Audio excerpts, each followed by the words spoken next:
Buenas noches y agradecidos con su audiencia. Le damos la bienvenida al segmento de las entrevistas de su noticiero a las 8:45. Hoy, viernes, completamente en vivo, discutiendo temas que son, esperamos que sean de su interés, pero sobre todo en un momento en donde vemos poco a poco la reactivación paulatina de la actividad nocturna en la ciudad capital en medio de la llegada de esta nueva cepa del coronavirus, que es uno de los temas que estaremos conversando. Ya ha sido confirmado por la titular de la cartera de Salud Pública y Asistencia Social la presencia en nuestro país de la cepa británica de la COVID-19 y estaremos conversando respecto de los pormenores de esta nueva cepa que se presenta en Guatemala. Asimismo, estaremos conversando sobre las implicaciones de hechos y decisiones que se han tomado en la institucionalidad guatemalteca respecto del famoso delito de financiamiento electoral ilícito y las reformas que han provocado, las reformas al Código Penal, específicamente en el artículo 407N, que han generado ya reacciones y toma de decisiones por parte de las autoridades de justicia en el país. Así que esperamos que ambos temas sean de su interés, de su agrado y que nos acompañe a lo largo de esta entrevista que estaremos compartiendo con Marinés Rivera. Marinés, buenas noches. Buenas noches, Cristian. Qué gusto estar aquí contigo a las 8:45. Como bien decías, abordando este tema que es de interés, sobre todo viendo ya cómo empieza la actividad, cómo empezamos de nuevo a vivir cierta normalidad. Sin duda alguna hay que tener en cuenta las precauciones, qué tanto debemos preocuparnos y hasta cierto punto qué medidas debemos tomar o seguir tomando pues para abordar esta nueva cepa británica. Ya la doctora nos contará pues un poco más al respecto también. Y para entrar directamente en materia, Mara Inés, la doctora Amelia Flores, jefa del Ministerio de Salud Pública y Asistencia Social, confirmó precisamente la llegada al país de la nueva cepa de coronavirus proveniente del Reino Unido. Afirmó que las vacunas utilizadas en Guatemala pueden contrarrestar los efectos de esta variante británica, teniendo en cuenta que los segmentos que están siendo vacunados siguen siendo los segmentos más vulnerables. Ya se ha vacunado a la primera línea de atención a la COVID-19, médicos y personal sanitario, y ahora se encuentra la etapa 2 del plan de vacunación nacional que está pues vacunando a personas mayores de 70 años, aunque también parte de lo que se ha hecho público por la ministra ha sido que se ha ampliado este segmento hacia las personas de 65 años con algunas morbilidades. Según Lorena Govern, epidemióloga del Ministerio de Salud Pública y Asistencia Social, en el primer caso, el primer caso de esta cepa corresponde a un hombre que viajó a Estados Unidos en marzo y quien está ya recuperado, pero que nos hizo el favor de traer a Guatemala esta cepa. No sé si el favor o la complicación. No obstante, es importante que conozcamos, como bien Marinés lo ha referido, pues cuáles son las implicaciones de la llegada de la cepa inglesa de COVID-19 y cuáles son las prevenciones que hay que tomar para ello. Hemos invitado a la doctora Nancy Sandoval, presidente de la Asociación Centroamericana y del Caribe de Infectología, ACAI, y la Asociación Guatemalteca de Enfermedades Infecciosas, AGEI. ASENCAI, para ser más precisos, con las siglas de la Asociación Centroamericana y del Caribe de Infectología. Doctora, buenas noches, bienvenida. Buenas noches, gracias por la invitación y acá estamos para conversar un poco respecto a esta noticia que la esperábamos ya. La verdad es que, Cristian, estábamos esperando nada más que se confirmara la circulación ya con la secuenciación genómica, ¿verdad? Pero era de esperarse con la evolución del tiempo que llevamos de la pandemia en Guatemala. Perfecto, bienvenida doctora Sandoval, qué gusto tenerla pues de nuevo aquí con nosotros, pues empezando a hablar un poco respecto a esto que usted ya mencionaba, ¿no? ¿Qué significa esta nueva cepa? Y sobre todo, ¿cuáles son sus primeras impresiones? ¿Debemos los guatemaltecos empezar a preocuparnos respecto a esto? Bien, bueno, lo que tenemos que tener claro es que los virus van cambiando constantemente a través de la mutación. Es decir, cada vez que un virus, o el virus en este caso, el SARS-CoV-2, infecta a una persona, tiene la posibilidad de mutar. Es decir, cambiar su composición genética. Entonces, mientras más infecciones ocurren en una región, más es la posibilidad, ¿verdad?, de ver esos cambios en su constitución genética, por decirlo así. Hay varias, digamos, formas de describirlo, pero lo que tenemos que tener en cuenta es que los coronavirus tienen este nombre por los picos, ¿verdad?, que forman o la corona en la superficie, y esos cambios que pueden estar sucediendo en estos picos de la superficie, como, ¿verdad?, se van viendo a través de una secuenciación o estudios genéticos que nos permiten entender cómo afectan, cómo se propaga más, cómo pasa a las personas, si incrementa o no. y pues son variantes que se están hablando de algunas, como las VOC, hemos escuchado, hay tres tipos realmente de interés, o las de interés, las de preocupación o las variables de gran consecuencia. Entonces, para tener un poco claro esta diferencia, porque lo vamos a estar hablando mucho, es que las variantes de interés son las que se van descubriendo, que están teniendo alguna mutación y generan o nos generan una alerta para irla y evaluar y descubrir qué es lo que pasa con ella, estudiarla, identificarla, por qué está sucediendo, entenderla o comprenderla. En el caso de las de preocupación, acá sí ya se determina que está teniendo una incidencia en la transmisibilidad, ¿verdad? Que está aumentando transmisibilidad, que puede incrementar un poco la hospitalización, la gravedad, o incluso ser más letal, que es lo que la gente escucha, ¿verdad? Y lo otro que también es importante es cómo responden las personas que han sido vacunadas, ¿verdad? A esta variante. Eso es otra cosa que también genera preocupación y por eso se llaman variantes de preocupación y que pueden ser no detectadas con los test que se disponen en la actualidad. Entonces, en ese sentido va un poco las VOC, que son esas variantes de preocupación, y las de gran consecuencia todavía no tenemos una identificación de este tipo, ¿verdad? La que se habla acá es esa variante del Reino Unido, como bien lo comentaban ustedes, ¿verdad? Esta variante del coronavirus, pues lo que se sabe hoy en día es que es un 58% más letal, ¿verdad? Según estudios que es lo que hemos tenido, y es mucho más contagiosa, incluso hasta un 90% más contagioso, por lo cual tenemos que estar muy atentos porque puede ser causante de brotes, ¿verdad? O de incremento. Y como bien hacen la alerta epidemiológica acá, indican que podría incidir en este ascenso que hemos tenido de casos. ¿Verdad? No sé, usted me preguntaba qué podemos hacer como población, porque claro, cuando uno escucha esto, lo que podemos hacer es básicamente continuar con las medidas preventivas, la utilización correcta de la mascarilla, siempre el distanciamiento físico, evitar los lugares de hacinamiento y definitivamente hay que irse a vacunar cuando sea nuestro turno, ¿verdad? Eso puede ayudar a que pare la transmisión del virus. Doctora Sandoval, cuando el mundo conoció esta cepa inglesa, denominada como la cepa inglesa, realmente hubo decisiones draconianas en Europa. Hubo múltiples países que cerraron sus fronteras a vuelos y a personas que habían estado en el Reino Unido, precisamente por lo que usted ya ha referido, que es la alta transmisibilidad de esta nueva cepa. En el caso de la alerta epidemiológica que el Ministerio de Salud Pública ha lanzado el día de hoy, se refiere que solamente el 3.7% de 2022 casos han dado positivo a esta cepa en el país. Esto debiera ser atendido en este momento inicial por las autoridades del país, poniendo algún tipo de restricción, teniendo en cuenta que los antecedentes, insisto, a nivel europeo llevaron a países inclusive a negar el ingreso de personas que habían estado en el Reino Unido. Sí, esto que usted plantea es muy interesante porque estamos hablando de muy pocas muestras. Lo que sucede es que Guatemala ha iniciado recientemente este proceso de implementación de la secuenciación genómica, ¿sí?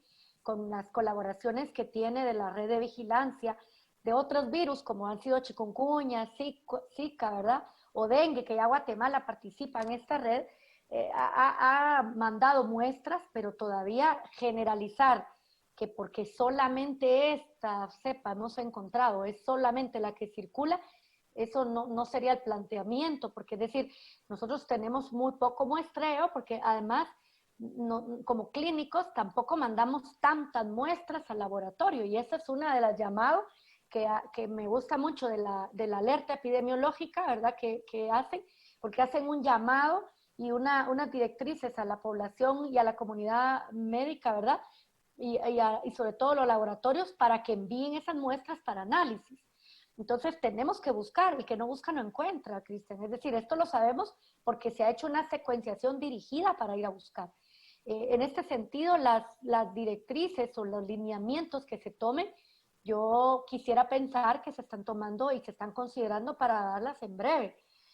Lo que sí hay que darle claridad a la población es que no pensamos, o yo por lo menos no considero que esto sea algo que ha empezado a ocurrir ahorita mismo. ¿verdad? Porque sabemos que en Estados Unidos esta misma variante circula desde finales del año, ¿verdad? Y es decir, en el mundo está en muchos países, es decir, la circulación se ha detectado, confirmado en este momento. Y claro, es importante que se tomen medidas, es decir, la población tiene que ir y acudir a hacerse más pruebas. Hay que sospecharlo más para poder hacer más pruebas. Y el Laboratorio Nacional está ya en una implementación escalonada de análisis. Así que esperemos más datos. Yo diría que habrán algunos datos que iremos ir teniendo y en base a ello probablemente se tomen directrices más fuertes, ¿verdad? Ahora, doctora Sandoval, usted mencionaba algo muy importante en su primera intervención, el tema de las vacunas, ¿no? Digamos, cómo interpretar qué significa esto para el tema de vacunación, sobre todo porque ya están empezando, por ejemplo, a vacunar a gente, ¿verdad? Ya mayor de 70 años, mucha gente se está yendo de viaje a vacunarse, ya es algo que se sabe, digamos, pero la gente regresa con esa primera dosis y dice, no, ya, es que ya casi que estoy muy protegido, ¿verdad? Casi que el 70%, ya casi que tengo la inmunidad. Entonces, digamos, ¿qué significa todo esto para el tema de vacunación? ¿Qué tanto debe estarse cuidando también las personas que, aunque ya se vacunaron sin duda alguna, pues probablemente deben seguir teniendo ciertos cuidados? Sí, muy interesante, Marinés. Y la verdad es que esto está algo que tenemos que tener mucha claridad. La variante esta que se ha encontrado y que circula ya en Guatemala de forma documentada, es una variante que se ha denominado y donde apareció fue en el Reino Unido. Las primeras vacunas allí que se utilizaron fue la de AstraZeneca y la de Pfizer. Luego ingresó la de Moderna. La gran data de pacientes que tenemos de la cohorte de Reino Unido, más de 7 millones de personas, que son los estudios que estamos leyendo, ¿verdad? Y de los que estamos pues entendiendo un poco cómo se ha comportado.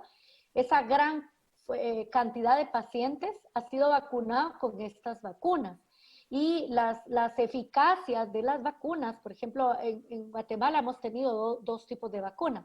Moderna, que es la que la gran mayoría de personas tiene de 2 dosis, ¿verdad? Que son las cerca de 2.500 personas que tenemos las 2 dosis completas esta, y luego está la de AstraZeneca. Entonces, en ese sentido, no hay una preocupación en el sentido de la variante de Reino Unido con las vacunas que se han administrado y se están administrando en el país. Es por eso que se invita a la población y se motiva para que vaya y lleve a sus personas que ya están en este rango de 65 para arriba, ¿verdad? Que dicho sea de paso, pensamos que va muy lenta la vacunación y las fases, ¿verdad?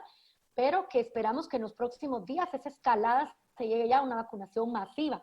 Mientras más tiempo consigamos que sigamos sin vacunar a los pacientes, más puede mutar el virus. Por eso que es importante apurar a tener esa vacunación. Y con lo de los viajes, yo la verdad es que he tenido muchas personas que me lo preguntan y mi recomendación es en la oportunidad que tenga para vacunarse, hágalo.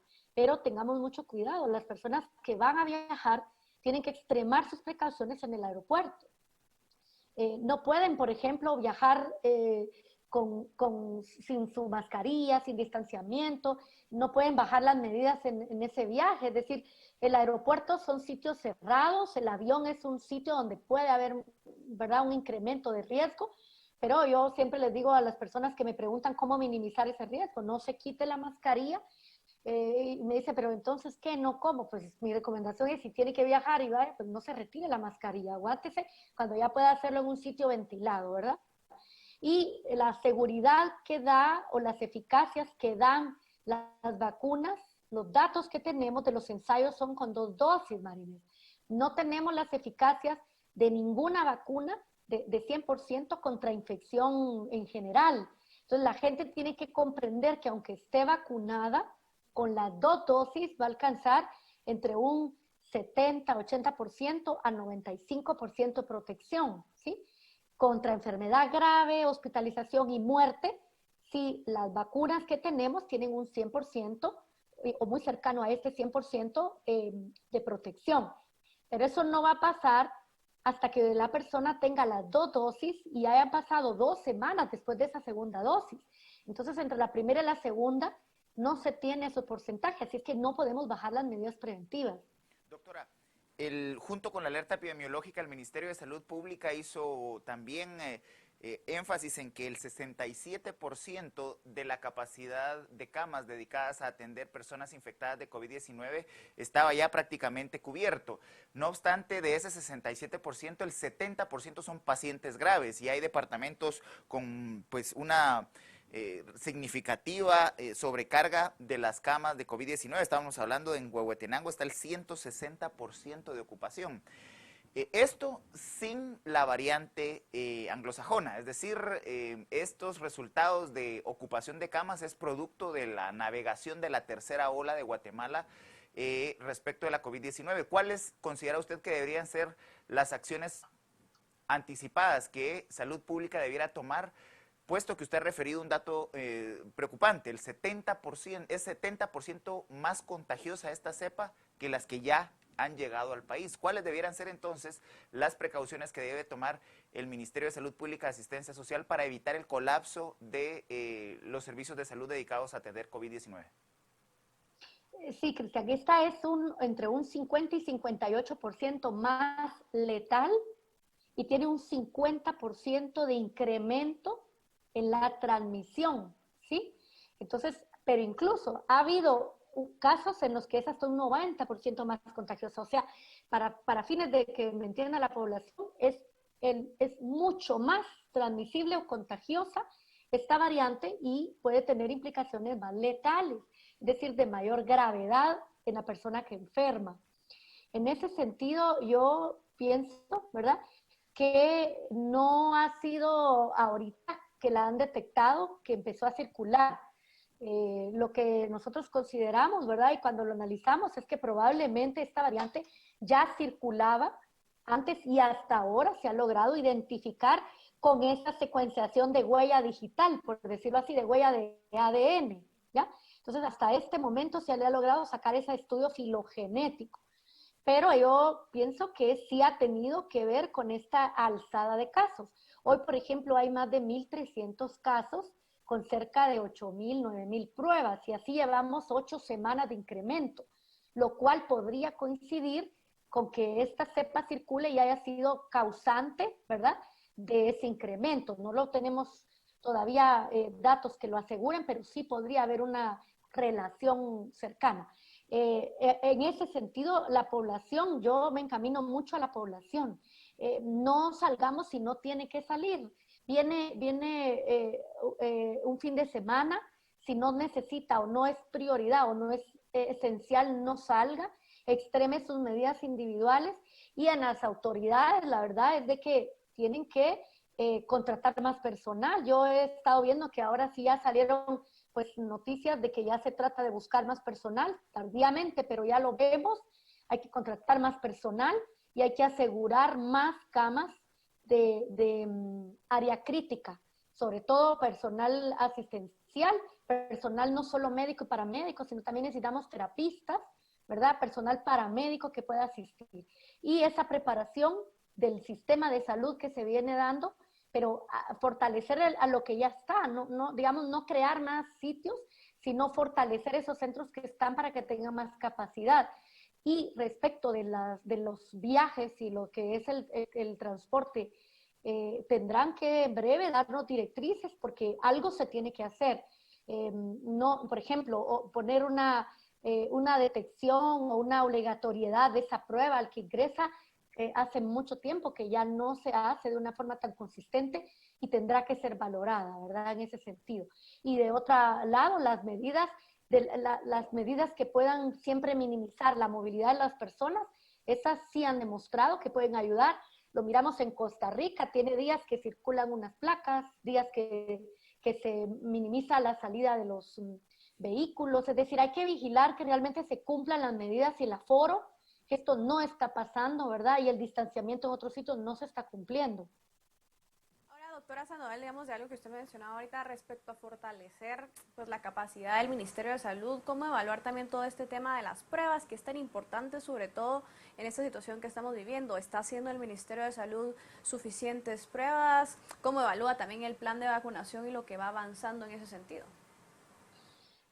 Sí, esto es muy importante porque sí que se ha avanzado Es decir, pasamos ya unas semanas en las que sí hemos tenido de lunes a viernes una cantidad bastante cercana a las 10,000 pruebas. Un día, ¿verdad? Ha pasado las 10,000, pero esto es muy apoyado por los móviles. Esos laboratorios móviles se tienen que ampliar.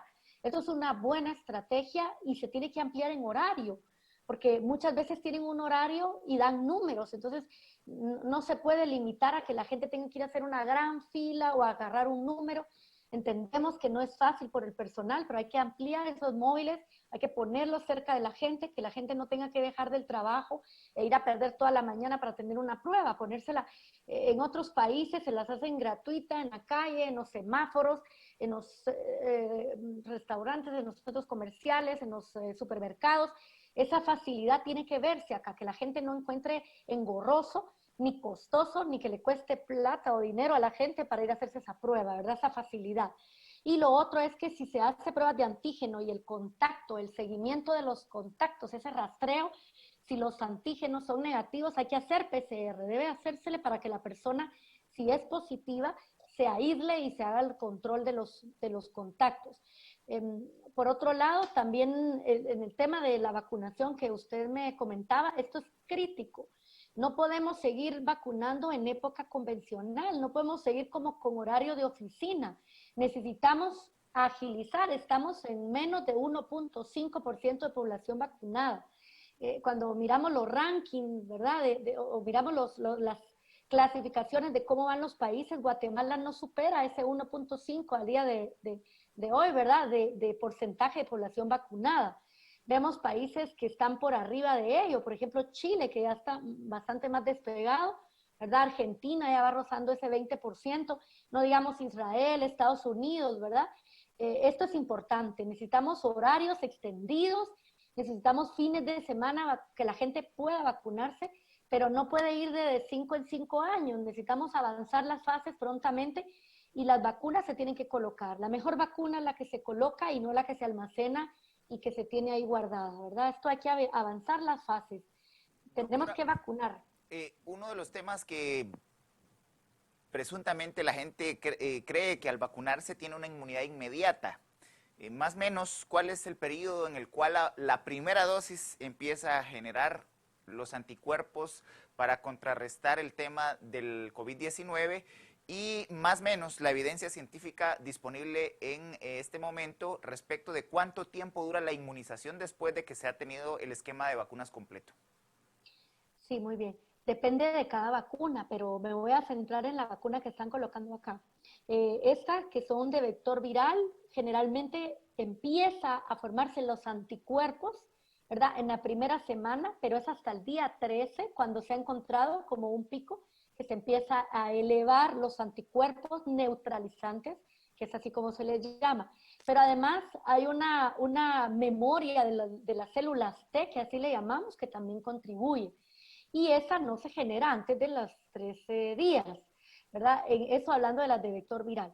Cuando una persona solo tiene una dosis, puede estar muy cerca de un 30 a 50%, ¿verdad? De protección de enfermedad grave, ahí digo hospitalización y muerte. Cuando tiene las dos dosis, también tenemos que esperar esa segunda semana, ¿verdad? Después de las dos dosis, y es entonces cuando estamos hablando de las eficacias para las que han sido probadas. La de AstraZeneca en Estados Unidos en la vida real se acerca al 80%, ¿verdad? De esa eficacia, pero por ejemplo las de ARN, que son las que están colocando masivamente en Estados Unidos, como son Moderna y Pfizer, ¿verdad? La inmunidad se puede conseguir en una dosis, incluso en los primeros días. Hoy estaba compartiendo yo y leía un artículo en el cual en la nariz y en el tracto respiratorio ya desde el tercer día se pueden encontrar niveles de anticuerpos, ¿verdad? Muy buenos pronto, antes de la primera semana. Así es que en ese sentido estamos encontrando que la literatura nos dice, ¿verdad? Que lo que debemos es vacunar. Si queremos acabar y derrotar, como ha hecho, por ejemplo, Estados Unidos, con esos cerca de 150 millones, han derrotado esa cepa, ¿verdad? De esa variante del Reino Unido. Yo quisiera pensar que Guatemala pronto, si despabila y empieza a vacunar masivamente, podemos estar ya tomando otro tipo de medidas. Entonces yo le diría a la población que al menos 2 semanas después de la segunda dosis podría tener esa eficacia con la que hemos leído, pero es importante que las personas no tenemos un 100% porque ninguna de las vacunas nos protege de un 100% de portadores o de infecciones leves en la nariz. ¿Esto qué quiere decir? Que la persona aún vacunada con sus 2 dosis todavía podría transmitir una infección a las personas que no tienen su esquema completo. Y eso es preocupante para países como el nuestro, que no tiene todavía gran mayoría de personas vacunadas, ¿verdad?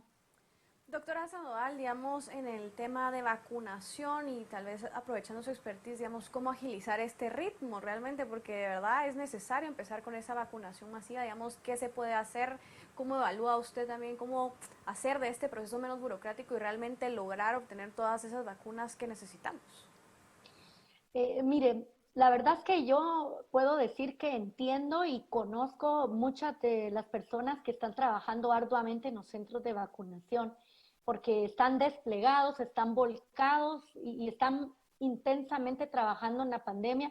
Y al igual que nosotros en los hospitales, es la misma gente que ha venido haciendo el testeo, haciendo el rastreo, es la misma la que está vacunando. Entendemos que están sumamente cansados, pero por eso el llamado es a las autoridades. Necesitamos más equipos de vacunadores. Hemos visto que hubo un día que se vacunaron casi 9,000 personas, 7,000, 9,000. Es decir, Guatemala tiene la capacidad, si se pone la meta, de vacunar de manera más amplia de lo que está haciendo. Y en ese sentido, Guatemala tendría que hacer un esfuerzo por conseguir vacunar unas 15,000, 20,000 dosis diarias para poder apurar y en 15 días estar avanzando a la siguiente fase. Necesitamos una vacunación masiva. El ejemplo cercano es El Salvador. Empezó mucho más tarde que nosotros y ya pasó el 1,000,000 de vacunas colocadas.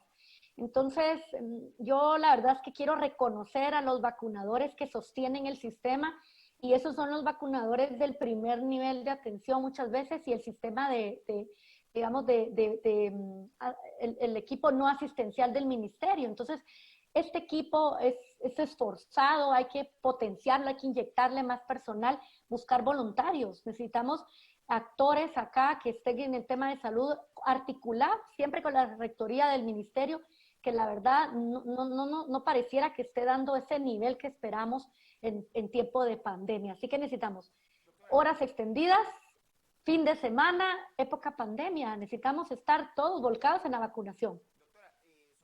Nos acercamos al cierre de la entrevista. A las personas, ese 2%, menos del 2% de la población guatemalteca que ya ha sido vacunada, pero que debe mantener sus medidas de precaución porque está conviviendo con una realidad social de un 98% de personas no vacunadas. ¿Cuáles son las recomendaciones finales, tanto para los ya vacunados, ese 2% de la población guatemalteca, y para ese 98% que debe seguir conviviendo con esta pandemia? Bien, en general, ante esta nueva determinación y de la secuenciación de que sí, efectivamente circula esta variante del Reino Unido, las precauciones que nos pueden permitir estar más lejos de infectarnos son siempre la mascarilla bien colocada, el distanciamiento físico, lugares ventilados, no hacinamiento, higiene de manos, eso es vital para poder estar más lejos de esa infección. Y luego, si es su turno, vacúnese, lleve a sus personas cercanas, sus círculos, sus conocidos, llévelos a vacunar y sobre todo el llamado a las autoridades para que agilicen este esquema y esta implementación. Y en general decir que estamos confiando en que podamos acelerar y conseguir esa vacunación masiva, porque ya necesitamos que la población pueda tener algunas actividades un poco más holgadas que no estamos teniendo. Así es que mi reconocimiento también para la población que ha sido muy paciente, bastante paciente. Doctora Nancy Sandoval, el agradecimiento de Canal Antigua por atendernos y poder dirigirle a nuestra audiencia pues los importantes criterios científicos que usted ha vertido en sus intervenciones. Muchas gracias y muy buenas noches. Buenas noches, gracias a ustedes. Feliz noche. Marinés, todo un reto, estar vacunado en medio de una sociedad no vacunada. Exactamente, y sobre todo entender eso, ¿no? Que al final del día, a pesar de que estoy vacunado, puedo ser portador, puedo contagiar a alguien más. Incluso yo no sé cómo sería el protocolo, valdría la pena averiguarlo, pero si me contagio siendo vacunada, de igual forma me tengo que aislar, tengo que tomar las mismas precauciones que se están tomando ahorita. Sin duda alguna es un virus que llegó para quedarse y hay que aprender a vivir con él. Pues la recomendación es ser prudentes en el manejo en nuestras relaciones sociales. Les invitamos a que continúe con nosotros porque al volver estaremos discutiendo las repercusiones en casos de financiamiento electoral ilícito. Recuerde que acá le tenemos el mejor enfoque noticioso.